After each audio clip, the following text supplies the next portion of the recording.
السلام علیکم اسٹوڈینٹس، کیسے ہیں آپ سب لوگ؟ امید ہے اللہ کے کرم سے انشاءاللہ ٹھیک ٹھاک ہوں گے۔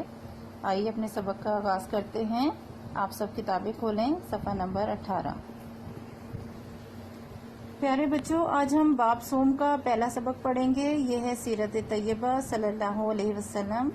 آپ صلی اللہ علیہ وسلم کی پاک صاف سیرت، آپ صلی اللہ علیہ وسلم کی زندگی کے بارے میں سب سے پہلے ہم پڑھیں گے نزول وحی، یعنی آپ صلی اللہ علیہ وسلم پر وحی کس طرح سے نازل ہوئی۔ آج سے سینکڑوں برس پہلے، یعنی کئی سو سال پہلے، عرب کے رہنے والے بہت بے رحم اور ظالم تھے۔ عرب میں جو لوگ رہتے تھے وہ بہت ظالم تھے، بہت بے رحم تھے، بالکل ان پڑھ، جاہل، اور کسی قسم کی تہذیب ان لوگوں میں نہیں تھی۔ وہ ایک اللہ تعالیٰ کی عبادت کرنے کے بجائے بتوں کو پوجتے تھے، چھوٹی چھوٹی باتوں پر ایک دوسرے سے لڑتے جھگڑتے تھے اور برے کام کرتے تھے۔ اللہ تعالیٰ نے اپنے بندوں کو سیدھی راہ دکھانے کے لیے دنیا میں تقریباً 1,24,000 پیغمبر بھیجے۔ اللہ تعالیٰ نے سرزمین عرب میں اپنے آخری اور سچے نبی حضرت محمد مصطفیٰ صلی اللہ علیہ وسلم کو بھیجا، جنہوں نے ساری دنیا کے انسانوں کو اچھی باتیں بتائیں اور بری باتوں سے روکا۔ یعنی حضور صلی اللہ علیہ وسلم اللہ تعالیٰ کے آخری نبی ہیں، اور انسانوں کی رہنمائی کے لیے جیسے اللہ تعالیٰ نے ہر دور میں اپنے نبی، اپنے انبیاء کرام اور رسول بھیجے اور لوگوں کو سیدھا راستہ دکھانے کے لیے ہر دور میں کوئی نہ کوئی نبی موجود ہوتا تھا، اسی طرح سے آخری نبی حضرت محمد صلی اللہ علیہ وسلم کو سرزمین عرب میں، عرب کے علاقے میں بھیجا، اور وہاں پر جیسا کہ ہم نے شروع میں پڑھا کہ وہ بہت جاہل لوگ تھے، بے رحم تھے، ظالم تھے، اور بالکل تہذیب نہیں تھی ان لوگوں کے اندر۔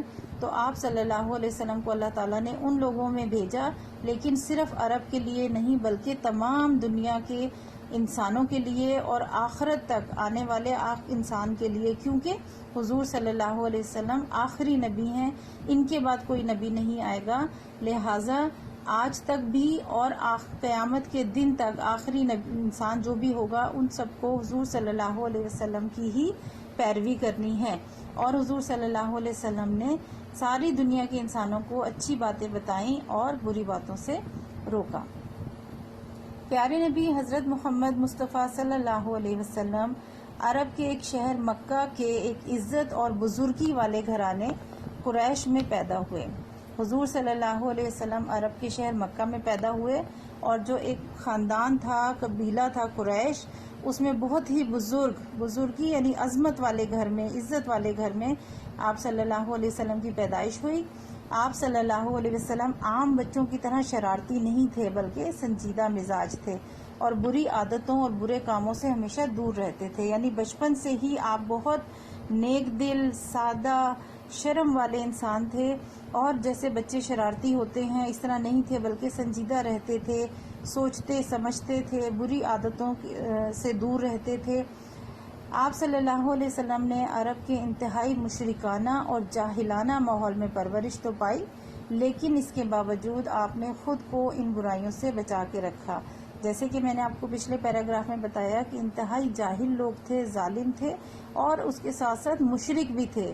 مشرک کس طرح سے کہ اللہ کے علاوہ بتوں کی پوجا کرتے تھے، یعنی اللہ کے ساتھ اللہ کی پوجا کرنے کے بجائے، اللہ کی عبادت کرنے کے بجائے دوسرے بت بنا رکھے تھے اور ان کو پوجتے تھے، ان کی عبادت کرتے تھے۔ لیکن اس سب کے بیچ میں رہتے ہوئے بھی حضور صلی اللہ علیہ وسلم نے ہمیشہ اپنے آپ کو برائیوں سے دور رکھا۔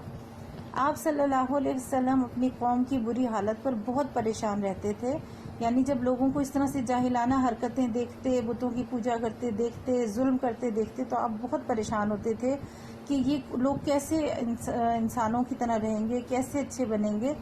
جب آپ صلی اللہ علیہ وسلم کی عمر 40 سال کے قریب ہوئی تو آپ صلی اللہ علیہ وسلم تنہائی کی طرف مائل ہو گئے، یعنی زیادہ تر آپ نے تنہا رہنا شروع کر دیا، اکیلے رہا کرتے تھے۔ اور مکہ معظمہ سے 3 میل کے فاصلے پر ایک غار ہے جسے غار ہرا کہتے ہیں۔ آپ صلی اللہ علیہ وسلم اکثر اسی غار میں جاتے اور اللہ تعالیٰ کی عبادت کیا کرتے تھے۔ اپنے لوگوں کو، عربوں کو دیکھتے تھے اس طرح ظلم و ستم کرتے، جاہلوں والی حرکتیں دیکھتے تو مایوس ہوتے، اور آپ زیادہ تر تنہا رہنا شروع ہو گئے۔ اور تنہائی کے لیے آپ کیا کرتے؟ کہ مکہ سے اپنے شہر سے 3 میل کے فاصلے پر ایک غار ہے، غار ہرا اسے کہتے ہیں.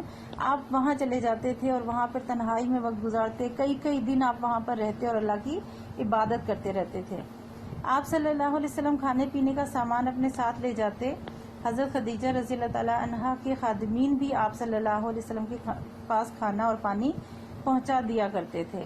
یعنی آپ اپنے ساتھ کچھ کھانے پینے کا سامان لے جاتے تھے کیونکہ آپ کئی دن ہفتوں وہاں پر رہتے تھے. اور کبھی جو حضرت خدیجہ تھیں حضور صلی اللہ علیہ وسلم کی پہلی بیوی تھیں، وہ بھی اپنے ملازموں کے ہاتھ آپ کا کھانا بھیج دیا کرتی تھیں اسی غار میں. اسی دوران آپ صلی اللہ علیہ وسلم کو اللہ کی طرف سے سچے خواب نظر آنے لگے اور غیبی آوازیں سنائی دیتی. یعنی جب آپ وہاں عبادت میں مشغول ہوتے اور آپ کی آنکھ اگر لگ جاتی تو آپ کو خواب نظر آتا، اور وہ خواب ایسا کوئی معمولی نہیں بلکہ وہ سچے خواب ہوتے تھے اور غیب سے آوازیں محسوس ہوتی جیسے ان کو کوئی پکار رہا ہے. حضرت جبرائیل علیہ السلام کی آمد. حضرت جبرائیل علیہ السلام اللہ تعالیٰ کے مقرب بہت عظمت والے فرشتے ہیں، اور ان کا کام، ان کی ذمہ داری ہے انبیاء کرام تک اللہ کا پیغام پہنچانے کی. اور یہی وہ فرشتے ہیں جو حضور صلی اللہ علیہ وسلم کے پاس وحی لے کر آتے تھے. رمضان المبارک میں ایک رات آپ صلی اللہ علیہ وسلم غار ہرا میں اللہ تعالیٰ کی عبادت میں مصروف تھے کہ اللہ تعالیٰ کے حکم سے حضرت جبرائیل علیہ السلام اللہ تعالیٰ کا پیغام لے کر تشریف لائے. یعنی رمضان کی ایک رات آپ غار ہرا میں عبادت کر رہے تھے اور اس وقت اللہ کے حکم سے حضرت جبرائیل علیہ السلام اللہ کا پیغام لے کر آئے. انہوں نے آپ صلی اللہ علیہ وسلم سے فرمایا پڑھیے.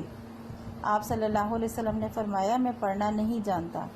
آپ صلی اللہ علیہ وسلم کا یہ جواب سن کر حضرت جبرائیل علیہ السلام نے آپ صلی اللہ علیہ وسلم کو پکڑ کر زور سے اپنے سینے کے ساتھ لگایا اور پھر چھوڑ کر کہا پڑھ. آپ صلی اللہ علیہ وسلم نے پھر فرمایا میں پڑھنا نہیں جانتا. آپ صلی اللہ علیہ وسلم نے جب پڑھنے سے ایک بار پھر انکار کیا تو حضرت جبرائیل علیہ السلام نے آپ صلی اللہ علیہ وسلم تک اللہ تعالیٰ کا پیغام پہنچانے کے لیے آپ صلی اللہ علیہ وسلم کو اپنے قریب کر کے زور سے اپنے سینے کے ساتھ لگایا. عرض کیا کہ اللہ کے نام سے پڑھیے. تیسری مرتبہ جب حضرت جبرائیل علیہ السلام نے اپنے سینے سے لگا کر زور سے اور پھر آپ کے کان میں فرمایا کہ اللہ کا نام لے کر پڑھیں، اور پھر کیا کیا، پھر سورہ علق کی پہلی 5 آیات آپ صلی اللہ علیہ وسلم کو سنائی. یہ وہ آیات ہیں جو قرآن میں سب سے پہلے قرآن کی آیات ہیں جو نازل کی گئیں، سب سے پہلے حضور صلی اللہ علیہ وسلم کو سنائی گئیں. اقرا پڑھیے، اس کا ترجمہ ہے پڑھیے. اقرا بسم ربک الذی خلق. اے محمد صلی اللہ علیہ وسلم اپنے پروردگار کا نام لے کر پڑھو جس نے عالم کو پیدا کیا. خلق الانسان من علق، جس نے انسانوں کو خون کی پھٹکی سے بنایا، خون کی پھٹکی سے پیدا کیا. اقرا وربک الاکرم، پڑھ اور تیرا پروردگار بڑا کریم ہے. الذی علم بالقلم، جس نے قلم کے ذریعے علم سکھایا. علم الانسان ما لم یعلم، اور انسان کو وہ باتیں سکھائیں جس کا اس کو علم نہ تھا. یہ 5 آیات ہیں جو سب سے پہلے نازل کی گئیں، سب سے پہلی وحی تھی حضور صلی اللہ علیہ وسلم کو حضرت جبرائیل علیہ السلام نے سنائی. ٹھیک ہے، آج کے لیے اتنی ریڈنگ کافی ہے. آپ اس کو پڑھیں، سمجھیں. انشاءاللہ ریمیننگ پارٹ ہم اگلے لیسن میں کریں گے. اوکے، اللہ حافظ.